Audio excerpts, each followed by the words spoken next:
Olá, seja bem-vindo. Segunda-feira, 23 de agosto. Boa semana para você que nos acompanha. Agora são 9 horas da manhã e você confere as principais notícias da nossa cidade. A gente começa trazendo os números da pandemia aqui no município. Segundo a última atualização divulgada pela Secretaria de Saúde, foram registrados até o momento 25.923 casos de Covid-19. Desse total, notícia boa, 24.963 pessoas já se recuperaram. Ainda aguardam o resultado do exame 4.846 pessoas e, infelizmente, já são 767 vítimas da doença. Em relação ao tratamento hospitalar, são 43 pessoas internadas e dos casos confirmados são 25 internações, sendo 16 em UTI, e dos casos suspeitos são 18 pessoas internadas e até o momento uma está na UTI. Somados, esses números representam 53% de ocupação em leitos de UTI e 32% em leitos de enfermaria. Agora, sobre a vacinação. Já foram 239.528 doses aplicadas, ou seja, 71,20% da população geral tomou a primeira dose da vacina e outros 32,93% da população já completou o esquema vacinal com a primeira e segunda doses ou a dose única. Lembrando que essas informações são disponibilizadas diariamente nos canais oficiais da Prefeitura e, claro, a gente traz aqui para vocês no Bom Dia Jacareí. Nessa semana é comemorado o Dia do Psicólogo e para conversarmos sobre a profissão e a importância de cuidar da saúde mental, hoje estamos recebendo a psicóloga Ana Portugal. Bom dia, Ana, seja muito bem-vinda. Olá, bom dia. Ana, é importante a gente começar falando um pouquinho sobre a profissão, os desafios da psicologia, como que é ser psicóloga, É muito importante a gente falar sobre isso, né? Bacana, muito importante. Eu sou suspeita, as pessoas vão se apaixonar a partir do momento que eu começo a falar, porque eu acho, para mim, tem significado de sagrado, né? Porque a gente toca um lugar que ninguém mais chega, né? Numa sessão de psicologia clínica, a psicologia não se resume só à clínica, mas na clínica a gente acessa o bastidor da alma humana, né? Então só a gente sabe o que acontece lá, os segredos ficam ali, a gente fica sob absoluto sigilo. E é muito bacana a gente poder trilhar um caminho de autoconhecimento junto com a pessoa, que para mim autoconhecimento é o que traz sucesso, o que traz felicidade, é o que traz saúde. E são várias vertentes da psicologia, né, Ana? Como saber qual é a melhor para a gente procurar, o que vai se adequar à nossa realidade? Então a gente tem as linhas teóricas que embasam o profissional na hora de conduzir o processo. Muita gente fica preocupada, e aí, qual a linha teórica melhor para mim? Eu costumo dizer assim, que além da linha e para além da linha teórica, o importante é quando você consulta um profissional e dá uma liga, sabe? Assim, quando você chega e você vê, nossa, essa é essa pessoa para mim. Porque vai para além da linha teórica mesmo, né? A linha conduz a gente numa linha de raciocínio mesmo. Então é como se eu tivesse uma caixa de ferramentas que eu vou lançando mão à medida que um paciente, o cliente, se posiciona na minha frente e vai me dizendo, né, do caso, eu vou conduzindo a minha linha de raciocínio. Mas para o paciente vai muito do que a gente chama de rapport, quando a gente estabelece um vínculo, né, de como eu consigo ficar confortável na frente dessa pessoa, como eu me sinto, se eu tenho vontade de falar, se eu tenho vontade de ir de novo, né? Tudo isso vai compondo a nossa escolha mais do que a linha teórica especificamente. E claro que isso não acontece logo de cara, né? É importante que a gente teste o psicólogo que vai nos atender, sim, não ter medo de mudar. Como que funciona isso? Como que as pessoas chegam e ficam receosas para o atendimento? Sempre me perguntam isso. O que eu falo a primeira vez que eu chego lá? Eu costumo dizer, fala oi. Oi, tudo bem, né? Vai conversando. Porque é isso, é uma entrevista para os dois lados. A gente avalia se tem condições, se aquela pessoa, o que ela precisa, eu tenho ferramenta para ofertar. E o paciente, o cliente, também avalia o terapeuta para ver se assim, bom, essa é a pessoa ideal para mim. Para você ter uma ideia, eu sou psicóloga. Então, quando eu procuro um processo terapêutico, depois de um tempo de fazer, eu pego indicação dos colegas e aí eu marco com 3 pessoas que foram indicadas. Aí vou lá, conto o meu momento de vida, ouço a proposta do profissional e aquele profissional que eu senti que deu mais liga é aquele que eu continuo o processo. Agora, o que a gente não pode fazer é jogar o bebê fora com a água do banho. Tem gente que vai em uma única consulta, não dá essa liga, não dá esse match, e aí fala, não, terapia não é bom pra mim, psicólogo não deu certo, ou reagiu de um jeito, falou uma coisa que eu não gostei, ou não falou e eu não gostei, ficou muito tempo em silêncio, né? Então, dá oportunidade para outras pessoas, né? Outros estilos de atuação. E tá tudo bem, né? Você se descobrir nesse processo, você testar o terapeuta que vai te ajudar melhor. Assim, tudo bem, porque é uma descoberta de um trabalho que a gente vai a 4 mãos. Então, tem que ser bom para as duas partes, né? Ana, peço licença a você, a gente já volta aqui para a nossa conversa. Após vacinar mais de 99% da população adulta, Jacareí dá início à campanha que vai imunizar jovens entre 17 e 12 anos. Nessa primeira fase, quem recebe a primeira dose são os jovens com comorbidades, PCD, grávidas e puérperas. O Antônio já aguardava na expectativa e finalmente pôde trazer o filho Tiago para tomar a primeira dose da vacina contra a Covid-19. Isso porque a Prefeitura de Jacareí, por meio da Secretaria de Saúde, deu início à campanha de imunização para jovens entre 17 e 12 anos. É de extrema importância, né? Porque ele está tem mobilidade mórbida, né? Então foi de extrema importância ele tomar essa vacina. Ele está passando por um problema neurológico, então é necessário ele ter tomado essa primeira dose, né? O jovem estava animado para receber a sua primeira dose, e isso criou uma pontinha de esperança para voltar à normalidade. Mas uma emoção boa, prevenir da doença, as coisas. A campanha, assim como foi para o público adulto, começa imunizando aqueles que tenham alguma comorbidade ou façam parte do grupo de grávidas, puérperas ou pessoas com deficiência. Terminando 12 anos com comorbidade, iniciaremos 17 anos até 12 anos de idade para o público geral. Por serem menores de idade, os jovens a serem vacinados devem se atentar à documentação necessária para o momento da vacinação. Eles precisam ou estar acompanhados pelos pais ou responsáveis legais, e aí, estando acompanhado, uma autorização verbal no momento da vacinação já é o suficiente. Caso o adolescente ou o jovem ele queira vir sozinho, ele pode vir, desde que ele traga a declaração preenchida pelo pai ou responsável legal, declaração essa que tem disponível no site da Prefeitura, no modelo do governo do estado. A expectativa é que os jovens sirvam de exemplo para os familiares que ainda não receberam a dose da vacina. E mesmo não sendo um público economicamente ativo, são pessoas que, expostas ao vírus, podem transmiti-lo.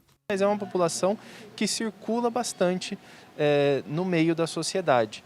E é uma população que, no viés epidemiológico, ela não tem evoluções muito graves da doença Covid. Porém, ela pode também transmitir a doença. A vacinação para esse público é feita exclusivamente com o imunizante da Pfizer e segue o calendário divulgado nos canais oficiais e no site da Prefeitura. Já foi visto que após a vacinação de um grande público, a quantidade de casos novos também tende a diminuir. Então, com a vacinação desse grupo de 12 até 17 anos, nós esperamos que o índice de transmissão ele continue diminuindo e diminua cada vez mais. Nos primeiros dias da campanha, a Secretaria de Saúde identificou uma baixa procura para imunização com a primeira dose. Então, a gente reforça aqui que é muito importante essa faixa etária que está sendo vacinada procurar os postos de vacinação para então tomar sua primeira dose e, quem sabe, a gente voltar logo para a normalidade. A gente volta a nossa conversa aqui com a Ana, que é psicóloga. Ana, falando agora um pouco sobre a pandemia. A pandemia acabou causando ou ainda intensificando os problemas de saúde mental. Sim. Como que é isso? Como que é no atendimento? Identificar esses problemas? Então, a gente já não vinha bem, né? Eu costumo dizer que a gente já tinha sinais de alertas muito importantes, eu falava em 2019, eu falei, gente, a gente tem que fazer alguma coisa, a gente está começando a ver estudos de prescrição de antidepressivo para criança de 7 anos. Gente, isso não pode ser normal, né? A gente precisa ter um alerta. E aí, de repente, a gente vive uma pandemia que faz com que as pessoas mergulhem nas próprias questões. Então, o que a gente ouve de insônia, nunca tive insônia, agora eu não consigo dormir bem, transtornos alimentares, né, abuso de álcool, substâncias ilícitas, que é essa sensação de escapismo, né? Tô comprando mais, tô comendo mais, tô buscando coisas, jogando videogame a mais do que eu jogava.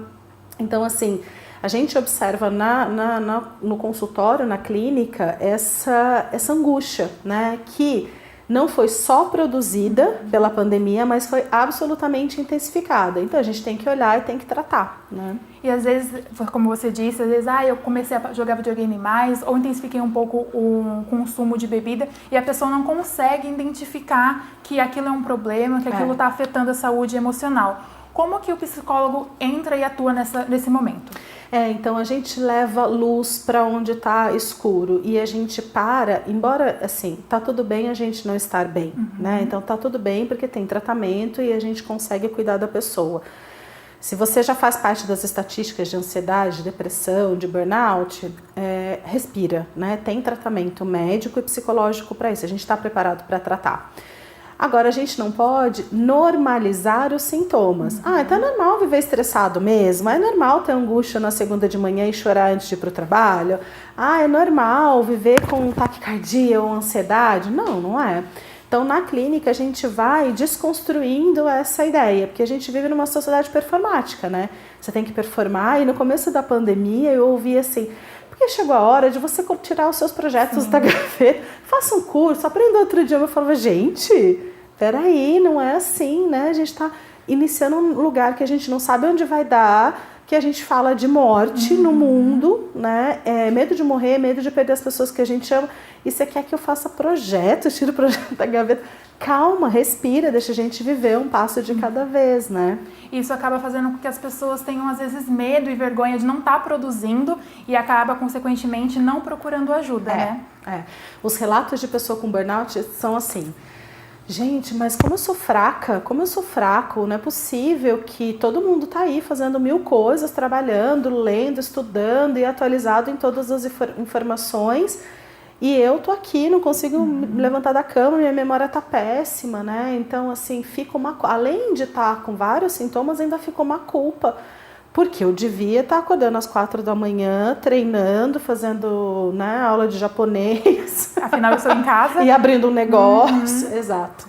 Então, assim, muito desafiador essa sociedade que cobra essa performance e a gente aceita, né? A gente volta a falar agora, daqui a pouquinho, sobre essas 3 doenças que mais aumentaram, né, durante a pandemia. Peço licença a você, Ana.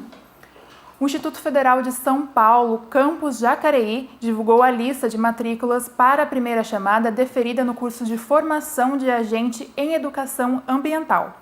No total, foram 150 inscritos para 45 vagas e as aulas já começam amanhã, terça-feira, dia 24, em formato híbrido, entre as 19 e as 22 horas. As aulas serão ministradas até o dia 30 de novembro e, além de formar profissionais, o curso tem como objetivo orientar e conscientizar os participantes quanto às relações com o ambiente e o contexto social em que vivem, visando apontar possibilidades de agirem nessas realidades e conscientizar sobre a importância da educação ambiental. A lista dos aprovados pode ser consultada no site jcr.ifsp.edu.br. Hoje devem ser imunizados em Jacareí jovens acima de 12 anos com comorbidades e quem nos traz mais informações é o repórter João Lucas Batista. Bom dia, João. Quais são as informações, por favor? Bom dia, Larissa. Bom dia a todos. E é isso mesmo, assim como você mesma disse, hoje a Secretaria de Saúde está imunizando os jovens acima dos 12 anos de idade com comorbidades, assim como as pessoas também nessa faixa etária com deficiência, as grávidas e as puérperas. Hoje também está sendo aplicada a segunda dose da vacina AstraZeneca e é indicada a todos aqueles que tomaram a primeira dose até o dia 31 de maio ou em data anterior. Hoje também, em relação à Coronavac, que também está sendo aplicada, a segunda dose da Coronavac é indicada a todos aqueles que tomaram a primeira até o dia 26 de julho ou em data anterior. O atendimento está sendo realizado em todas as unidades municipais de saúde da família, das 9 horas da manhã às 5 horas da tarde, com exceção de 2 localidades, encontradas nos bairros Jardim das Indústrias e também Cidade de Salvador. Nestes locais, o atendimento vai das 9 da manhã às 7 horas da noite. Nas UBSs e na UBS Central, o atendimento também está ocorrendo entre as 9 horas da manhã e as 7 horas da noite. Lembrando que você pode entrar no site da Prefeitura Municipal, onde você pode encontrar o endereço de todas as unidades de saúde de nossa cidade. E para se vacinar é preciso levar um documento de identificação com foto, o CPF e também um comprovante de residência. Caso você for tomar a segunda dose da vacina, também é necessário levar o cartão de vacinação, pois com esta ferramenta você pode demonstrar que já tomou a primeira dose da vacina.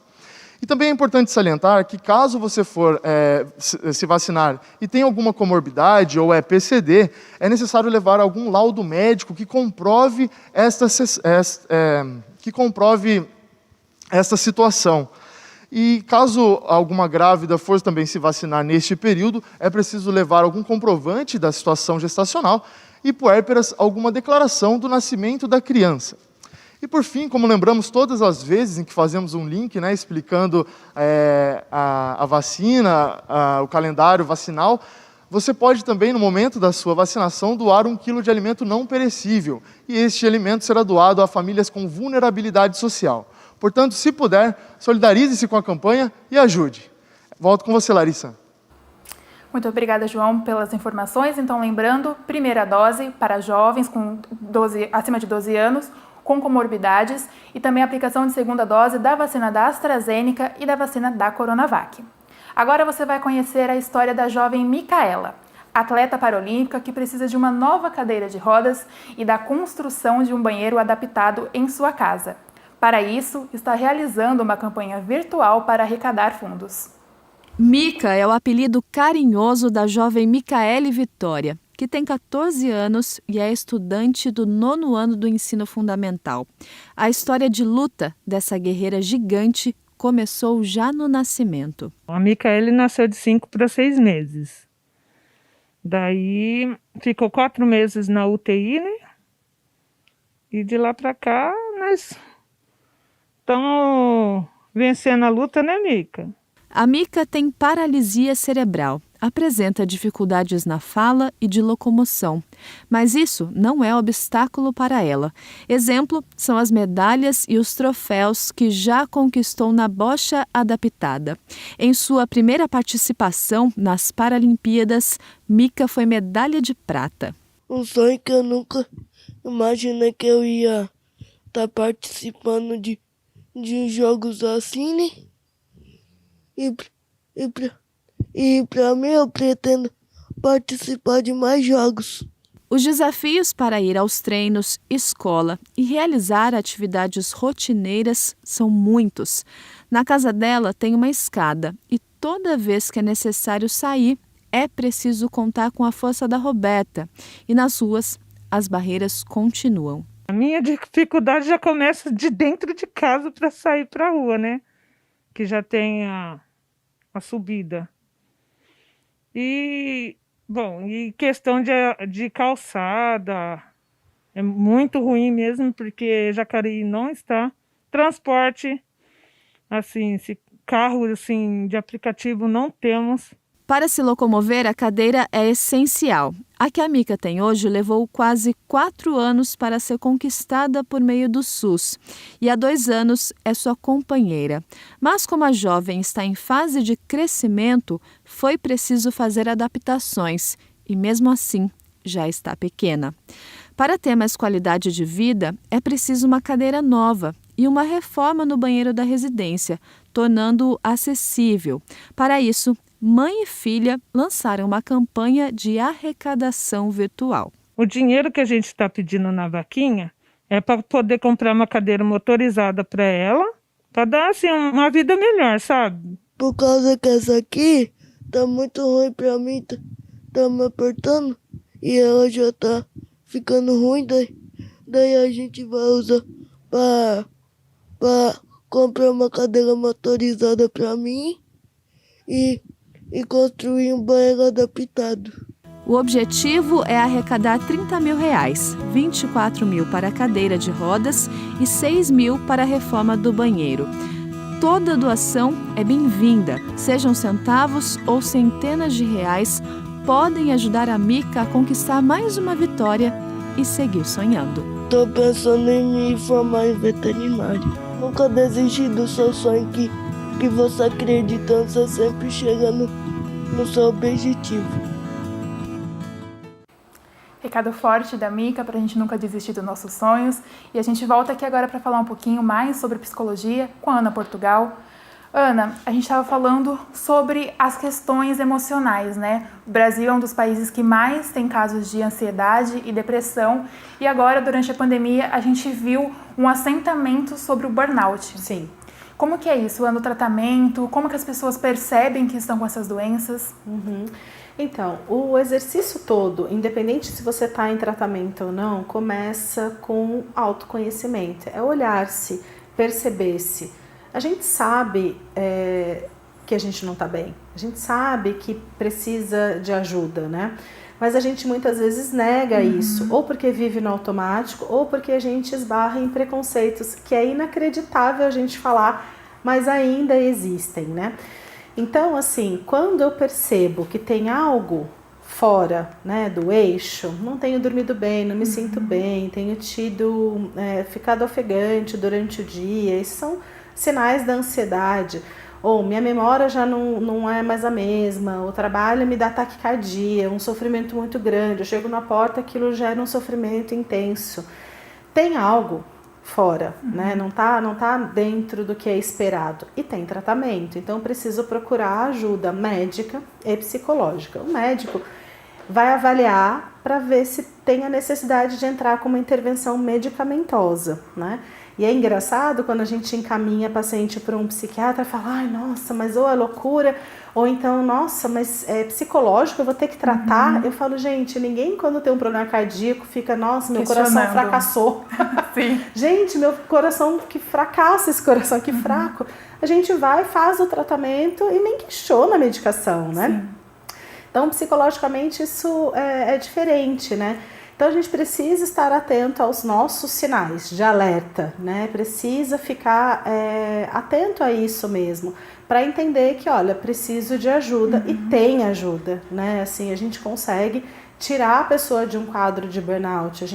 Existe vida depois do burnout, existe uma boa vida depois da depressão, depois de quadros intensos de ansiedade, né? E o burnout, a gente esclarece aqui, que é uma doença causada pelo cansaço e pelo esgotamento no trabalho, né, Ana? Esgotamento mental. É assim, você até fisicamente se sente disposto, mas é como se você vai ler um texto e você acabou de ler a frase e já não consegue memorizar.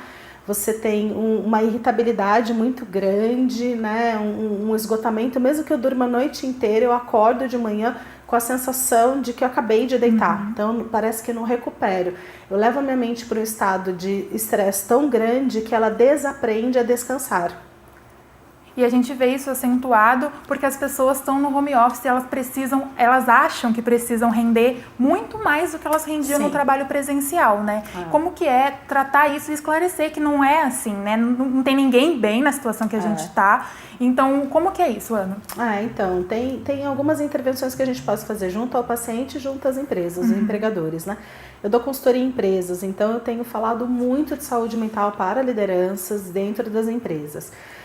É óbvio que a gente tem uma questão social, né? Então a gente fala, não se preocupa com o seu emprego, não existe, porque assim a gente tem um número absurdo de desemprego e a gente tem, né, as pessoas com uma questão social, com fome mesmo, né? Então a gente está vendo isso, aí a pessoa tem um emprego, ela quer agarrar com unhas e dentes. Porém, não se torna sustentável um emprego que você não consegue fazer os ajustes que precisam ser feitos, né? Então, óbvio, você precisa entregar, você vai se dedicar, vai fazer bastante, mas assim, não é só isso, não dá para viver só disso. Então, o que eu posso fazer ao longo do dia para que eu tome consciência do que eu estou fazendo, para que eu tenha pausas, né? Porque até durante a respiração, o ato de inspirar e expirar, se a gente parar para prestar atenção, tem 2 pausas ali.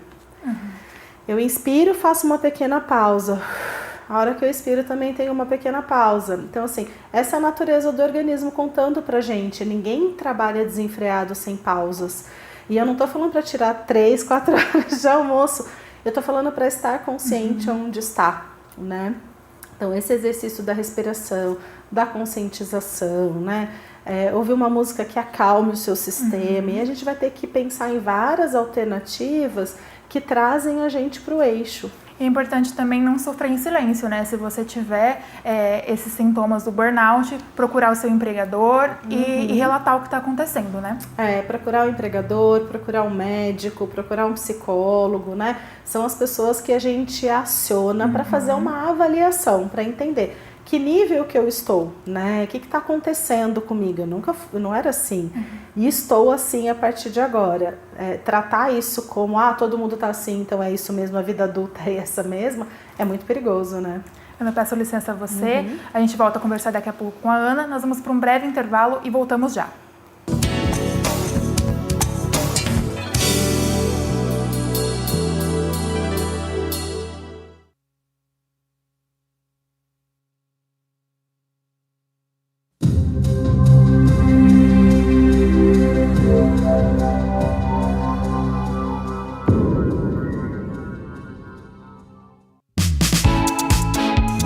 A Prefeitura de Jacareí pretende revitalizar o Jardim Didinha. Entre as ruas Santa Isabel e Abel Rodrigues de Souza, existe uma área de 680 metros quadrados que será transformada em área de lazer, com academia ao ar livre, playground e área de estar, tudo isso dentro de um projeto paisagístico e acessível. O projeto prevê a instalação de uma caixa de areia com brinquedos como gangorra, gira-gira, balanços, além de um brinquedo adaptado no playground.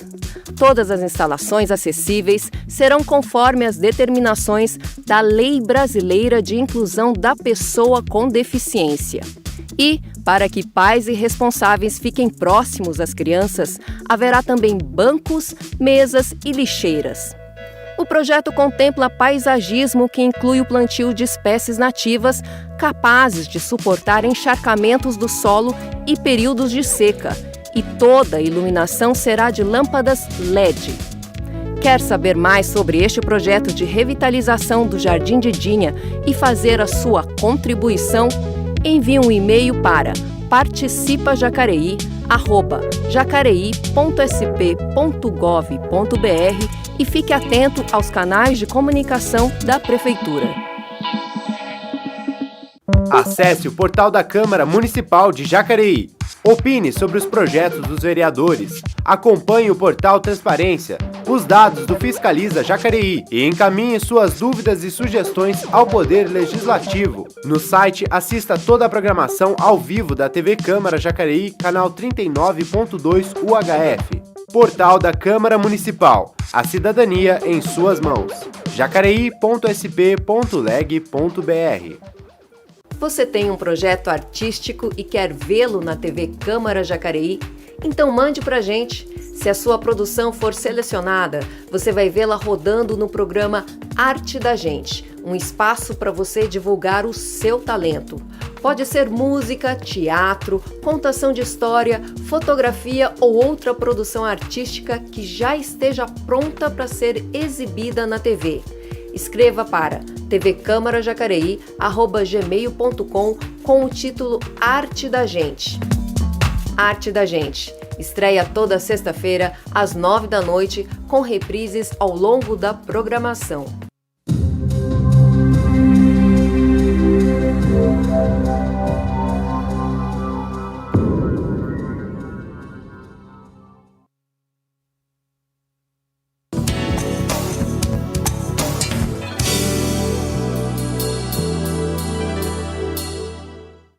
Estamos de volta e a gente começa conferindo um pouco do trabalho realizado pelos vereadores aqui no Momento Legislativo.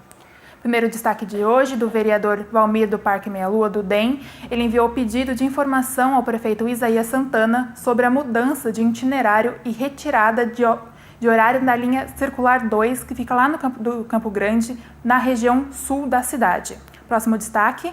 A vereadora Sônia Patas Amizade, do PL, enviou indicação ao prefeito Isaías Santana sobre a implantação de uma lombada na estrada do Tanquinho, que fica no bairro Jardim Nova Esperança, na região oeste. E o último destaque de hoje, o vereador Roninha, do Podemos, enviou pedido de informação também ao prefeito Isaías Santana sobre o número de desempregados no município atualmente. Ele quer saber se há algum programa na prefeitura que possa ajudá-los. Lembrando que mais informações sobre os trabalhos dos vereadores você pode acompanhar no jacareí.sp.leg.br. A gente volta aqui para a nossa conversa com a Ana. Ana, a gente tem falado muito sobre a pandemia e isso acabou ocasionando os atendimentos remotos. Sim. Isso acabou ajudando ou afastando ainda mais as pessoas de procurar terapia? Ela ajuda muita gente na questão de deslocamento, né? Porque você não tem mais a questão do deslocamento, do tempo.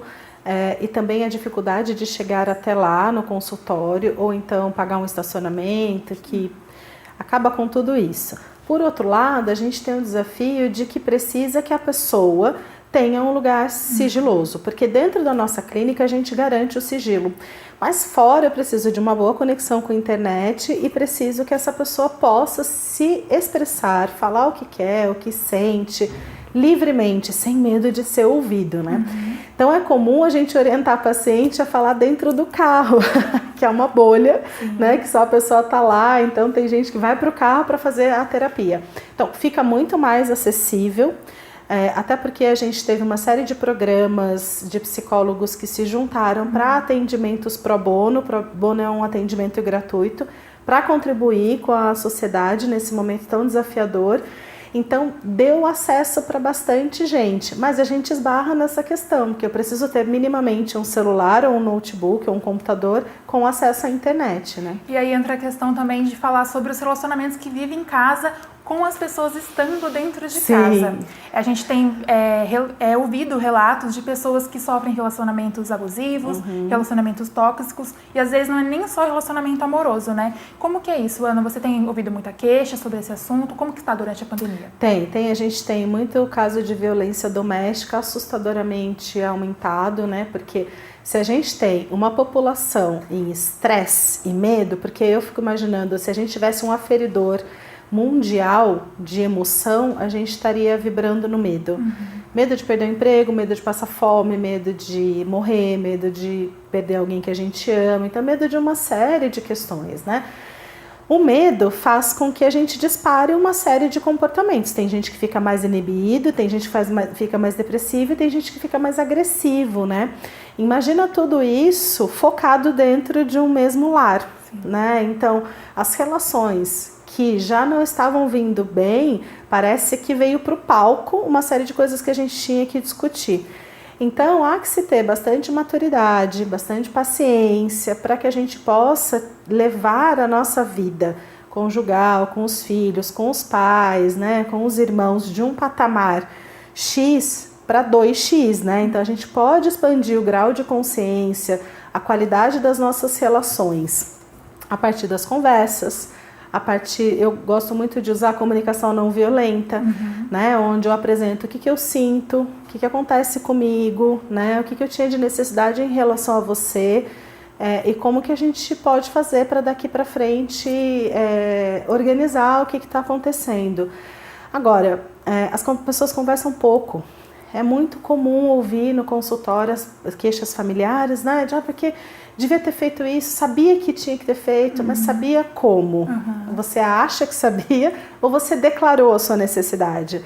Então as pessoas falam muito pouco sobre o que elas sentem, né? Então as famílias que conseguem estimular esse tipo de discussão, ainda que seja mais difícil no começo, com o tempo vai favorecendo, né? É importante lembrar que esses relacionamentos abusivos, esses relacionamentos tóxicos, não são só relacionamentos amorosos, né? Eles podem acontecer entre um parente, um pai com um filho, uma mãe com um filho. Pode acontecer no trabalho, pode acontecer entre vínculos de amizade, né? Pode ser do homem para a mulher, da mulher para o homem, numa relação afetiva, né? Homoafetiva também acontece.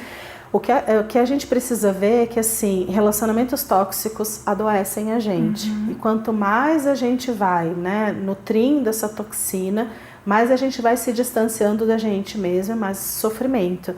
também precisa de ajuda, né? Às vezes é similar a você abrir mão de uma dependência química, sair de uma relação abusiva. E é importante que as pessoas que estão ao redor possam ajudar. Como que as pessoas, a família que está vendo isso acontecer, ou os amigos que estão vendo isso acontecer, podem ajudar nesse momento, Ana? São conversas que empoderam e muita paciência. Há que você ter muito afeto e muito amor, porque para a pessoa é muito difícil, ela recai, né? Porque ela tem a esperança de que vai dar certo, ela tenta de novo, mas na verdade acho que fui eu que provoquei aquela agressão física ou agressão psicológica, aquela ofensa, né? Então a gente precisa ir mostrando para a pessoa o quão forte ela é, o quão poderosa ela é, que ela não está sozinha, né? Pensar junto alternativas, porque às vezes a gente está amarrado por um vínculo financeiro, um vínculo de sociedade, alguma coisa, um vínculo emocional.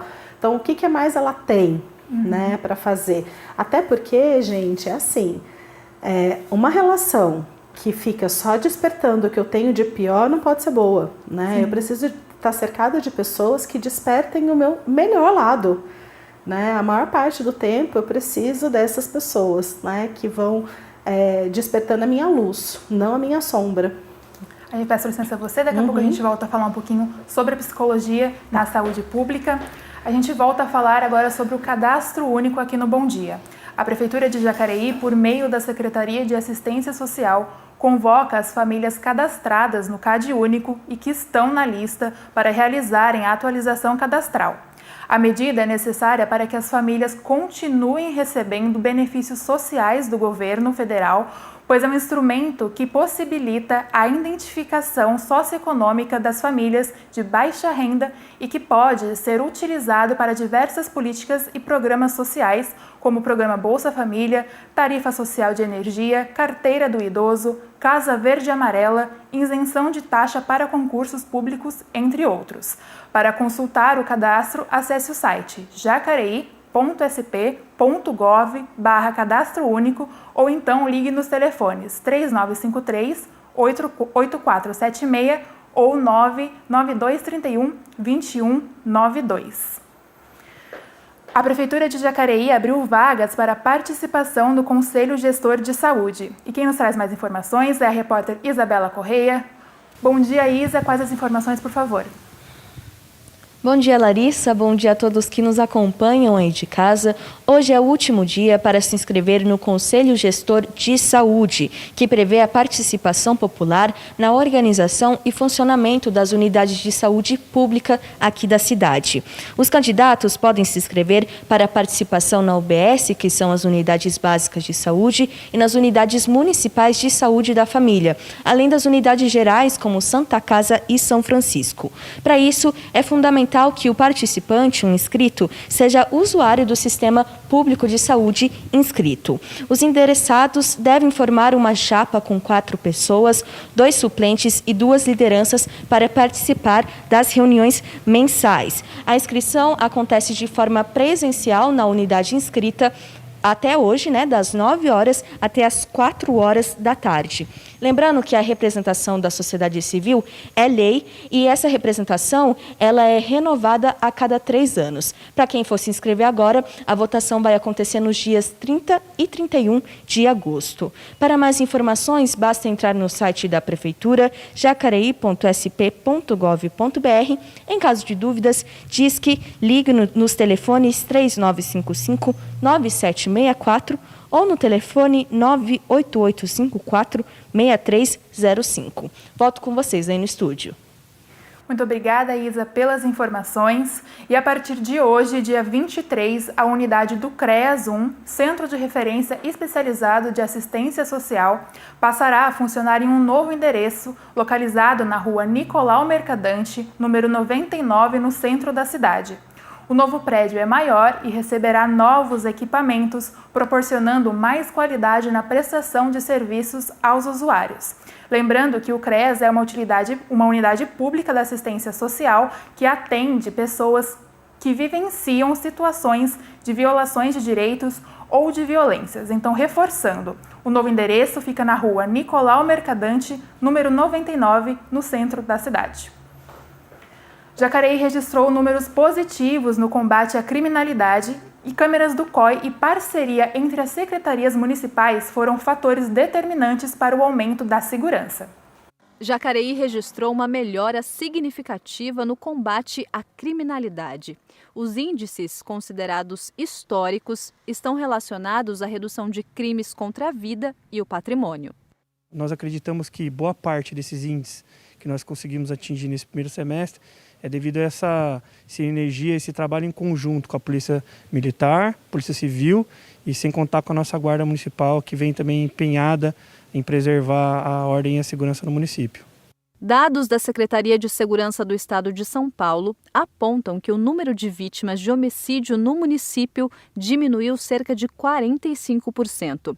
As tentativas de homicídios caíram 40%. E os homicídios dolosos, que qualifica a intenção de matar, reduziram 27%. Já os roubos caíram para 18%. Para atender os bairros descentralizados e que ainda não foram contemplados com as câmeras do COI, o Centro de Operações Integradas, que realiza monitoramento em tempo real, a Secretaria de Segurança e Defesa do Cidadão tem realizado estudos baseados em chamadas feitas por meio do 190 e, de acordo com a gravidade da ocorrência, identificam a necessidade de estacionamento de patrulhamento realizado pela Guarda Civil Municipal para, assim, aumentar a segurança. As ocorrências elas vão andando pela cidade, não tem uma região específica onde tem uma estatística maior num assunto. Então a gente redividiu o patrulhamento por setores e essa redivisão do patrulhamento por setores nos deu locais de estacionamento. Em contrapartida, a gente também entra em contato com a PM e pede para eles um reforço nessas regiões. O secretário destaca que a parceria entre as secretarias tem sido um ponto positivo no combate à criminalidade. E com o avanço da flexibilização no Plano São Paulo, uma das principais preocupações agora é com questões relacionadas à perturbação do sossego. A gente tem se empenhado e tem tentado, de uma certa forma, prevenir algumas ações de fluxo que geram esses impactos que é a perturbação. Então nós colocamos as viaturas lá e a gente tem tido um resultado muito positivo porque o pessoal entende que ali não pode ainda se aglomerar. Então da nossa parte é tentar fazer com que a ordem seja mantida no que diz respeito à perturbação de sossego. A gente volta aqui para a nossa conversa com a Ana Portugal, que é psicóloga. Ana, acho que é importante a gente falar agora com o avanço da vacinação, essa retomada na socialização, como que isso tem afetado as pessoas que às vezes desenvolveram um medo de socializar, ou pessoas que já tinham. Como que isso está sendo feito, Ana? Como está sendo tratado? A gente está trabalhando as estratégias de enfrentamento para os novos desafios, né? Então, a gente se recolheu e a gente está saindo em doses homeopáticas, né? Para a retomada de uma vida que a gente já conhecia, só que ela não é mais a vida que a gente conhecia, é uma nova vida, um jeito diferente, né? Pessoas com máscaras, né, higienização das mãos, essa concentração de pessoas, a aglomeração a gente precisa dispersar e tal. Muita gente desenvolvendo, né, sinais de ansiedade ou mesmo de fobia para socializar, né? Então a gente está trabalhando no consultório essa retomada, quais são as estratégias que eu posso fazer para me sentir mais seguro possível. Então, onde é que você tolera ir, né? O que você acha melhor, o que você precisa ter, o que você precisa fazer para se sentir mais seguro cada vez mais, né? Então, levar mais máscaras na bolsa, ter sempre o álcool gel perto, porque se eu for num lugar e não tiver um dispenser, ou eu não acreditar no álcool que está lá, porque a pessoa cria uma série de coisas, né? Então, a gente vai trazendo ferramentas para deixar a pessoa cada vez mais tranquila. E aí, vai um passinho de cada vez, porque de fato isso afeta a todos, né? Sobretudo crianças também, né? Então, a gente recolheu, não pode. Agora pode um pouquinho, né? E aí, como é que é esse pouquinho? Como é que a gente faz, né? Para não criar aquele medo social mesmo, né? Você falou sobre o atendimento pro bono, então acho importante a gente falar sobre a importância do poder público na saúde mental, em atendimentos com psicólogos. Como que você acha que está esse cenário, Ana? Então, é um cenário bastante desafiador ainda, mas nós temos, né? A gente tem aí UPAs, que tem psicólogos, a gente tem nas faculdades de psicologia, toda cidade que tem uma faculdade com o curso de psicologia atende, né? Os estudantes ali no 5º ano começam a atender a comunidade de forma gratuita, com supervisão dos professores. A gente tem ONGs que trabalham assim, tem o CAS. Então, assim, tem uma série de recursos para a gente procurar. Ainda é pouco, mesmo os psicólogos que só atendem de forma particular, a gente já está sem agenda, né? Porque a demanda é muito grande. Mas a gente tem um monte de estudante aí procurando, está uma procura grande pela formação em psicologia. O poder público, ele é o nosso aliado, até porque quando a gente fala de saúde mental, a gente não fala de saúde de indivíduo. É lógico que quando eu vou cuidar da minha, eu estou cuidando de mim como indivíduo, porém eu estou num sistema, a gente vive em grupo, né? Nós somos um ser coletivo. Então não dá para dizer da saúde de um enquanto está todo mundo doente, né? Então a gente precisa trabalhar coletivamente. É importante dar o primeiro passo, né, Ana? Exatamente. Ana, eu agradeço pela sua participação. As portas são sempre abertas para quando você quiser voltar. Muito obrigada. Imagina, eu que agradeço. Foi um prazer estar aqui. A gente fica por aqui e ao meio-dia você confere a reprise desta edição do Bom Dia e pode acompanhar todas as reportagens produzidas por nossa equipe por meio das redes sociais. Se cuide, boa semana e até mais!